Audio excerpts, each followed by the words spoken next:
했다고 했잖아요. 근데 처음에 입사를 하고 제가 나올 때 연봉이 4천만 원 올랐어요. 4천만 원.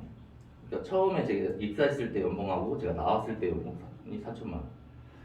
근데 4천만 원이 되게 큰 돈이긴 한데 그걸 15년 그리고 그거를 달로 나누고 이러면 한 달에 한 20만 원 정도 올랐나? 우리가 20만 원 있어도 살고 없어도 살잖아요. 20만 원 오른다고 우리 갑자기 부자가 되는 것도 아니고 그렇게 생각을 하니까 너무 좀 허탈하긴 하죠. 4천만 원 올랐다 그러면 오 많이 올랐네 하지만 그게 15년 동안 이러면 되게 이제 안습인 거죠. 그러니까 연봉 5천 받을 11년 걸린다고 그러고 여기 다 직장이 평생 직장이라고 생각 안 하시죠.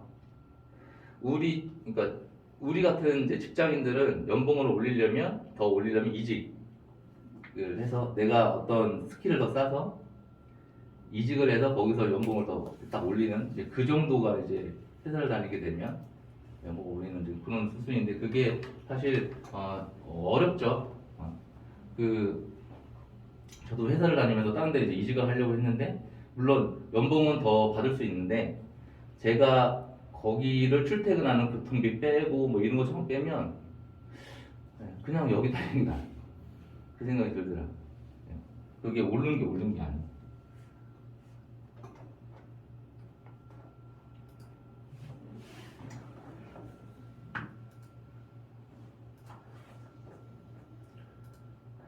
저도 그래서 한 번도 만족한 적이 없어요. 연봉은 진짜 단 한 번도. 그리고 이제 제 얘기를 잠깐만 하면 저는 진짜로 영구임대 아파트에 살았어요. 뭐 이런 얘기가 예전에는 되게 창피했거든요.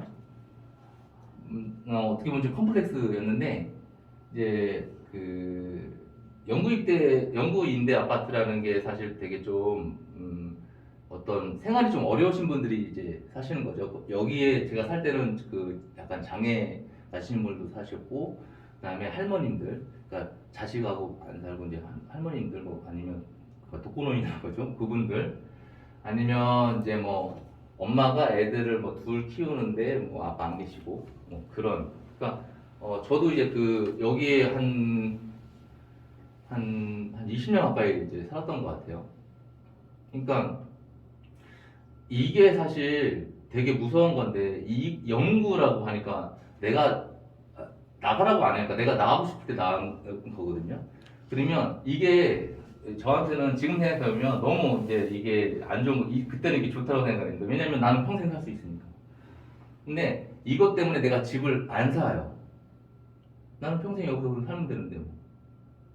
근데 이 집이 좋냐? 평수 되게 작아요. 한 12평 이러니까 그냥 방 조그만 거 하나에 그냥 거실 겸 방 이런 거 딱 있거든요. 그러니까 나는 여기 집이 있으니까 나는 그냥 여기서 살면 돼. 그냥 이렇게 생각했으니까 집을 아예 살 생각을 안 했던 거죠. 이게 저한테는 지금 생각해보면 되게 그때는 이거 그래 좋다라고 했는데 지금 생각해보면 이것 때문에 제가 더 이런 것들을 생각을 안 했던 것 같아요. 집을 사거나 부동산을 어떻게 내 집이라도 먼저 빨리 뭘 해야지 이런 생각을 안 했던 것 같아요. 그리고 20대 때는 저는 신용불량자였거든요. 이것도 사실 좀 억울하긴 해요. 제가 써서 신용불량자가 된 게 아니라 저희 이제 사촌 형한테 제가 카드를 이렇게 맡겼는데 그분이 제 카드까지 막 돌려먹기 하다가 터진 거예요. 그래서 이게 제가 제대하고 나서 이제 대학 복학하고 이렇게 딱 터졌으니까 세 개가 터졌거든요, 카드. 그러니까 그때 은행이 몇천 됐었어요. 그래서 그때 학교를 가면 거의 잠자고 아르바이트를 세 개를 했어요, 하루에. 이거 갚아야 되니까.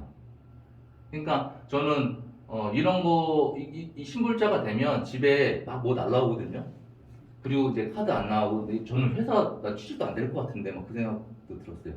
그래서 이런 것 때문에 어떤 은행에서 뭘 대출을 받거나 아니면 그러니까 카드 쓰는 것도 제가 지금도 카드 쓰는 거 막 그렇게 막 잘 안 쓰거든요. 그러니까 이런 게 그때 기억이 있어서 특히나 이런 뭐 대출, 빚 이런 거에 되게 보수적이었던 것 같거든요. 근데 이제 지금은 이제 이런 것들을 이제 경매를 하면서 다 이제 깨버렸으니까. 근데 만약에 제가 지금 그런 상황이 아니 지금 경매나 이런 걸로 안 해서 제가 이런 상황이 지금 아니었으면 이런 거는 어디 가서 얘기 못 하죠. 좀 약간 창피한 거니까. 근데 저는 이렇게 살았는데 지금 그 부동산도 지금 경매로 그다음에 하고 있으니까 뭐 신분증 되면 안 되죠. 안 되는데 이런 저도 그냥 이렇게 지금 어쨌든 하고 있잖아요. 했으니까 뭐 나는 이래서 안 돼, 저래서 안 돼 그런 핑계는 저는 변명 같아요. 결국에는 자기 의지인데 내가 지금 사는 상황에서 내가 좀 더 나아지려면 내 생각이 예전하고 똑같으면 안 돼요. 완전 바뀌어야지. 그래야 삶도 바뀌어요. 내가 생각이 똑같은데 예전하고 똑같은데 어떻게 뭐가 바뀌어? 내가 예전에 내가 이런 생각으로 지금까지 살아왔는데 지금 상황이 이래 사는 게 그러면 바뀌어야죠. 바뀌어야죠. 우리 재테크하고 투자 방법은 굉장히 많아요. 아까 제가 서두에도 말씀드렸는데 이렇게 뭐 그냥 몇 개만 적어봤어요. 그러니까 여러 가지가 있는데 뭐가 저는 제일 좋다 뭐 이런 거를 떠나서 이게 다 자기 스타일에 따라서 다른 거니까 저는 이제 그 중에 이제 부동산이라고 생각을 했고 그 중에 부동산 중에 저는 경매라고 생각을 했던 거예요. 특히나 경매 같은 경우는 지금은 좀 더는데 예전에는 일반 은행에서 받는 대출보다 경매로 하는 대출이 더 나왔어요. 그래서 사람들이 경매로 더 취득을 많이 하려고 경매로 많이 모였고 지금 같은 경우도 경매로 취득을 하면 자금조달 계획서 안 내요. 그리고 토지 거래 허가지에 있는 묶인 데들도 경매로 받으면 그거 안 합니다. 상관없어요. 자금조달 계획서는 그러니까 우리가 지금은 이 정부 들어와서 뭐가 되냐면 내가 집을 사면 자금조달 어떻게 했는지 그걸 내야 돼요. 근데 이게 약간 정권마다 이게 교체가 이번에 이제 문재인 정권이 이제 이런 걸 해놓은 거죠. 그래서 금액이 좀 큰 아파트 같은 경우는 조금 더 모니터링을 하고 특히나 서울 같은 데는 그런데 좀 널널하게 보는 데도 있어요. 좀 약간 지방이나 이런 데는 근데 예를 들어서 서울에 내가 어떤 집을 그 일반 매매로 사면 자금조달 계획서를 다 내야 되거든요. 그럼 꼼꼼하게 다 봐요. 근데 경매로 취득을 하면 그거 안 해도 되니까 일부러 내가 그 경매로 돈 있는 사람은 시세보다 조금 더 비싸더라도 경매로 잡아요. 자금조달 계획서 안 내려고. 그래서 나에게 맞는 투자 방법을 먼저 우리가 고민을 해봐야 돼요. 아까도 제가 이게 말씀드렸지만 이런 여러 가지 투자가 있잖아요. 여기에 뭐 주식하시는 분들도 있고 뭐 가상화폐 하시는 분들도 있을 거고 저금 하시는 분들 많을 건데 지금 나이 상황에 그 다음에 본인이 더 잘 아실 거예요. 나는 어떤 성향인지 내가 보수적인지 아니면 도전적인지 아니면 한번 뭘 마음을 먹으면 바로 실행을 하는 사람인지 계속 몇 번 고민을 하고 그 다음에 생각을 하고 뭐 여러 가지를 또 알아보고 막 이러면서 하는 사람인지 나는 리스크가 하나도 없어야 된다. 그리고 어떤 사람 나는 리스크가 좀 있더라도 수익을 나는 더 보는 게 좋다. 이건 다 다른 거거든요. 리스크가 없다. 그러면 없는 투자를 해야 되면 이거 하면 돼요. 근데 저는 지질이 없는 게 저도 예전에 부동산 이거 하기 전에 저 요거 했거든요. 그 예전에 우리 1금융 말고 토마토 저축은행이라고 거기 이자 좀 더 줘 거기다 저금했거든요. 망했잖아요. 그러니까 저 입장에서는 이것도 리스크가 있는 거야 이제. 이거 그때 아직도 기억나요. 그때 저는 예치금이 5천만 원 이하여가지고 다행히 제 적금 이자나 이런 건 제가 못 받은 것 같은데 그날 아직도 기억나는 게 회사에 있다가 그 뉴스 보고 거기를 갔는데 막 진짜 거기 막 사람 난리 난 거예요. 얘도 리스크 있는 거다. 저는 그렇게 생각을 해요. 얘도. 그래서 만약에 이거 하려면 5천만 원 미만으로 여러 개를 넣어야 되죠. 근데 만약에 저는 그게 오래돼서 기억이 잘 안 나는데 이자를 다 주는지는 모르겠어요. 그러니까 은행보다 1%뭐 더 준다고 여기에 해봤자 저는 그동안 이거 적금 벌던 게 아무 의미가 없는 게 되는 거예요. 그래서 여러분들도 오늘 이제 이게 끝나고 아마 주말에 내게 나한테 맞는 투자 방법은 어떤 게 있고 내가 뭐를 잘할 수 있는지 내가 스스로 움직여서 내가 만드는 게 좋은 건지 아니면 저렇게 뭐 그냥 넣어놓고 아니면 펀드라고 적금처럼 넣어놓고 나는 신경 안 쓰는 게 좋은 건지 아니면 뭐 그런 것들을 한번 생각을 해보시는 게 좋을 것 같아요. 그거부터 먼저 무조건 뭐 경매를 해야 된다고 여기 오셨다고 경매를 해야 된다 이게 아니라 경매는 좀 어느 쪽인가요? 약간 리스크 면이나 아니면은 그 행동력 부분이나 제가 이제 경매를 부동산을 좋아하는 이유가 어떻게 보면 그 딱 중간이에요. 뭐냐면 그 비트코인이나 주식 같은 경우는 물론 그걸로 돈 버는 사람 많이 있죠. 많이 있는데 저는 이거 하루 종일 못 보겠더라고요. 그러니까 물론 그렇게 안 보는 사람도 있는데 이제 저도 이제 주식을 한번 경험을 해봐야 돼서 소액으로 넣어서 한번 해봤는데 그 소액이긴 한데 사람이 그 소액이든 큰 돈이든 내 돈이 자꾸 뭐가 나가면 짜증나거든요. 그러면 이제 계속 그걸 보고 있는 거예요. 운전할 때나 뭐 할 때나. 부동산은 내가 하나를 세팅을 딱 해놓으면 그다음부터 볼 거 없거든요. 그러니까 저는 그냥 그래서 이제 특히나 이제 부동산은 내가 또 가서 만질 수도 있잖아요. 그냥 지나가다가 내 거 이렇게 만지고 가도 되고. 근데 주식은 만약에 뭐 이번에 제 아는 사람이 그 뭐지 어디 했는데 그 뭐 상장 폐지인가 뭐 상폐 뭐 했다고 이제 그러면 이제 물어봐주고 상폐 당하면 어떻게 되는 거지? 그냥 휴지래요. 돈 하나도 안 준대요. 근데 저는 그렇게는 못 하겠더라고요. 주식 같은 경우는 제가 컨트롤을 할 수 있는 게 없어요. 제가 이제 공부를 되게 주식으로 많이 해서 들어갈 때 나올 때를 기가 막히게 알고 이러면 컨트롤이 어느 정도 되겠지만 내가 너무 공부를 열심히 해서 어디를 했는데 갑자기 뭐 북한에서 미사일 쏘고 이게 지금 러시아하고 뭐가 전쟁 나고 이런 걸 제가 어떻게 알아요? 만약에 이제 저런 외부 요인으로 인해서 나는 열심히 파악을 해서 딱 주식에 넣었는데 그게 막 이제 하염없이 막 가. 그러면 어떻게 할 수가 없어요. 근데 부동산은 그래도 내가 컨트롤할 수 있어요. 싸게라도 내가 팔든 아니면 집이면 내가 들어가 살든 뭐 그렇게라도 할 수 있잖아요.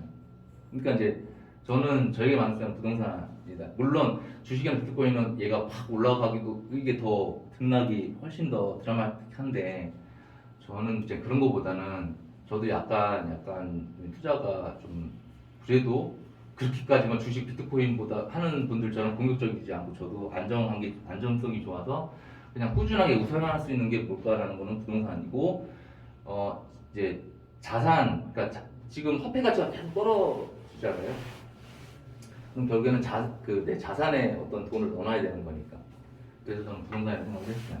제 생각이지 뭐 다를 수는 있어요. 자기 상황에 맞게. 제 주변에도 주식하는 사람 되게 많아요. 근데 그분들 핸드폰에 손을 안 놔요. 이제 뭐 보고 딱 놔. 그리고 제가 한번 해봤어 속으로. 5초도 안 걸리고 다니더라고요. 그리고 제가 아니 진짜 5초도 안 걸리니까 자기는 그 5초가 되게 오래 걸리니까 놓고 되게 오래 있다가 일 잡은 줄 알았나 봐요. 너 5초도 안 걸렸어. 내려오고 자. 맨날 아침마다 뭐 체결되었습니다. 막. 그리고 3시 반 되면 딱 그때 나요. 참 너무. 근데 시외라는 게 또 있나 봐요. 그리고 나서도 또 계속 봐요. 어디 뭐 보고 뭐 시외 뭐 어디 됐다 뭐. 그러니까 월요일부터 금요일까지는 난 저렇게는 못 살 것 같은데. 특히나 비트코인은 저기잖아요. 새벽에도 걔는 24시간이죠. 저는 정신병 걸릴 것 같아요. 저를 그렇게는 못 살. 나는 그거는 아니에요. 나는 못 살아. 네, 저는 그래서 제게 맞는 투자는 부동산이라고 생각을 해요. 지금도 그렇고 저는 앞으로도 그럴 거고. 근데 주식 투자도 저도 이제 이 투자만 하는 게 아니라 이제 저도 주식을 뭐 만약에 한다라고 그러면 저도 공부를 좀 해봐야겠죠. 근데 그러니까 이게 어차피 이제 투자가 또 부동산에 뭐 몰빵이 아니라 좀 분산한다 그러면 주식도 그러니까 뭐 단타 칠 거 말고 우량한 주식에 그냥 이렇게 내 여윳돈 있으면 아예 그냥 안 받아도 이거 나 그냥 다 잃어도 돼 이런 돈 정도 넣어놓고 그냥 하는 뭐 그 정도는 주식은 할 마음은 있다. 이게 그 돈의 가치가 계속 이제 하락되고 있어요. 이게 빵 사러 그러는데 돈을 니가 이만큼 싣고 가는 거야. 빵 하나 사는데 화폐 가치가 떨어지면 베네수엘라가 좀 그렇잖아. 그러니까 물가는 계속 올라가는 돈의 가치가 떨어져. 그러니까 우리는 월급은 지금 뭐 그 연봉 살 때 어느 정도 그게 올라가는지 모르겠는데 내가 연봉 올라가는 그 거보다 그 물가가 더 많이 올라가면 그게 옳은 게 아니에요. 그러면 결국엔 뭐냐면 이런 저는 그렇게 생각한 거예요. 자산에 내 돈을 넣어놔야 되겠다. 이거를 은행에 넣어놓으면 이게 계속 돈을 잃어버리고 있는 거. 내 통장에 돈이 있으면 그거는 마이너스에 계속. 저는 그래서 통장에 돈이 있는 걸 잘 못 보겠어요. 어디다 계속 뭘 넣어야지. 그게 수익이 크든 작든. 여기 있으면 이거는 그냥 다 녹는 돈이에요. 그래서 우리가 해지라고 그러잖아요.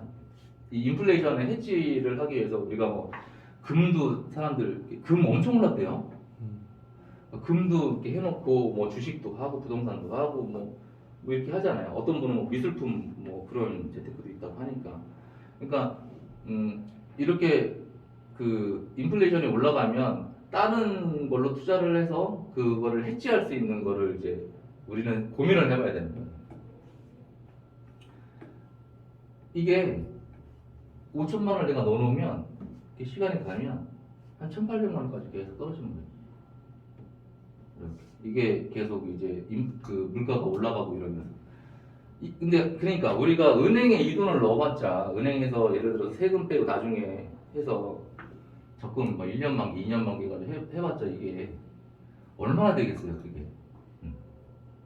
지금 무슨 계산을 만들어서 그래프예요? 이거는 저도 그냥 그 구글에서 따온 건데 예, 제가 이거를 어떻게 다 계산해요? 그러니까 이게 그러니까 이 의미만 받아주시면 될 것 같아요.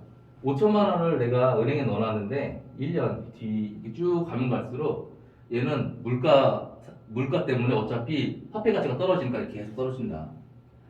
그러니까 이 돈을 가지고 내가 다른 투자를 했었으면 괜찮은데 이걸 그냥 넣어놓기만 하면 물가는 계속 올라가니까 화폐 가치가 떨어지니까 나중에는 5천만 원이 예를 들어 30년 뒤에는 한 1,800만 원 돈의 가치밖에 안 된다.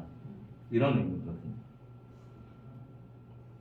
이게 최근 다 기사를 제가 이제 캡처를 했는데 이게 다 아실 거예요. 지금 요즘에는 엔잡하는 직장인들 되게 많죠. 제 그 퇴사한 회사 후배도 지금 스마트도 또 하더라고요. 그래서 뭐 얼마 발주를 받았다 뭐 이렇게 또 얘기도 하고 주식도 하고 있고 다 이래요. 그러니까 월급만 믿고 살면 나락이고 그 우리가 이제 월급 받아서 부자 된다는 사람 혹시 보신 적 있어요? 저는 없거든요. 결국에는 돈 많은 사람은 다 사업하거나 투자하시는 분들이잖아요. 그 저도 이제 회사 다닐 때 우리 대표님이 돈이 많은 거지. 뭐 제가 돈이 많은 것도 아니고 월급으로 내 부자 된다? 그거는 말도 안 돼. 그렇게 될 수도 없어요. 그래서 우리는 준비를 해야 된다. 준비를 지금 다들 이제 나이가 어떻게 되시는지 모르겠는데 미리 준비를 해서 그게 이제 우리가 이제 플랜을 짜야 돼요. 뭐 너무 1, 2년, 2년 이렇게 하지 말고 어차피 그래도 회사 일을 할 수 있는 시간은 우리는 많으니까 5년, 10년 뒤에 나는 뭐 짧게는 5년, 3년 뭐 이렇게 해서 어떻게 해야 되겠다. 그러면 그때부터 만약에 그 내가 몇 년 뒤에 퇴사를 해야 되겠다 그러면 퇴사하기 전에는 어떻게 얼마를 내가 뭘 만들어놔야 되겠다 뭐 이렇게 생기면 그거부터 이제 그러면 나는 1년 안에 뭘 해야 되고 그러면 6개월 안에 어떤 걸 해야 되고 이렇게 또 계획을 쪼개서 할 수가 있겠죠. 이게 주식인데 이게 이제 17년도부터 22년도 1월 뭐 삼성, LG, 뭐 셀트리온, 오뚜기 뭐 이런데 17년도부터 이제 22년 최근이니까 이게 오르긴 해요. 이렇게 어차피 부동산도 마찬가지죠. 이렇게 오르긴 하거든요.